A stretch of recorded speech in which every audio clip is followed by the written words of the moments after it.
मवियामधून ठाकरेची जी सेना आहे ती बाहेर पडणार का याची आता चर्चा सुरू झाली आहे, कारण ठाकरे सेना स्वबळावर लढणार असा देखील सवाल विचारला जातोय। मातोश्रीवर उद्धव ठाकरेंसोबत झालेल्या बैठकीत कार्यकर्त्यांनी स्वबळाचा सूर आळवलाय। 288 विधानसभा मतदारसंघात पक्ष मजबूत व्हावा असं मत देखील या बैठकीत मांडण्यात आल्याची माहिती पक्षाचे नेते अंबादास दानवेंनी दिली।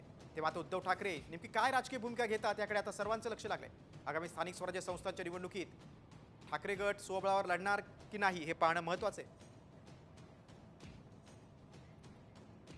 कोण म्हणतं हिंदुत्व सोडलं असं शिवसेनेचं एखादं उदाहरण दाखवावं, एखादं उदाहरण दाखवावं त्याच्यात शिवसेनेनं हिंदुत्व नाकारलेलं आहे। शिवसेना आणि हिंदुत्व हे काही वेगळ्या बाजू नाही आहे। शिवसेनाच मुळे हिंदुत्वासाठी आणि हिंदुत्वमुळे शिवसेनेमुळे या महाराष्ट्रातलं या देशातलं जागृत झालेलं आहे। काही लोकांचा सूर निश्चित आहे की स्वतंत्रपणे लढलं पाहिजे, हा सूर आहे, हे काय आम्ही नाकारत नाही। शेवटी सत्ता येणं आणि न येणं, शिवसेना काही सत्तेसाठी जन्मलं नाही, सत्ता शिवसेनेला मिळेल हा इच्छेवरचा विषय नाही। आम्ही आघाडी म्हणून लढलो आणि आघाडी म्हणून लढल्यानंतर निकालानंतर ज्यांनी त्यांनी काय करायचं आहे तो त्यांचा निर्णय आहे।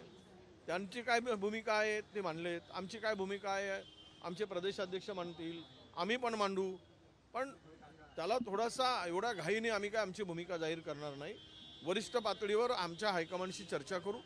हायकमांडशी चर्चा झाल्यानंतर या संदर्भात काय भूमिका घ्यायची, आम्ही ही बाजू राज्यातील या सगळ्या राजकीय परिस्थिती संदर्भात चर्चा झाल्यानंतरच आम्ही तो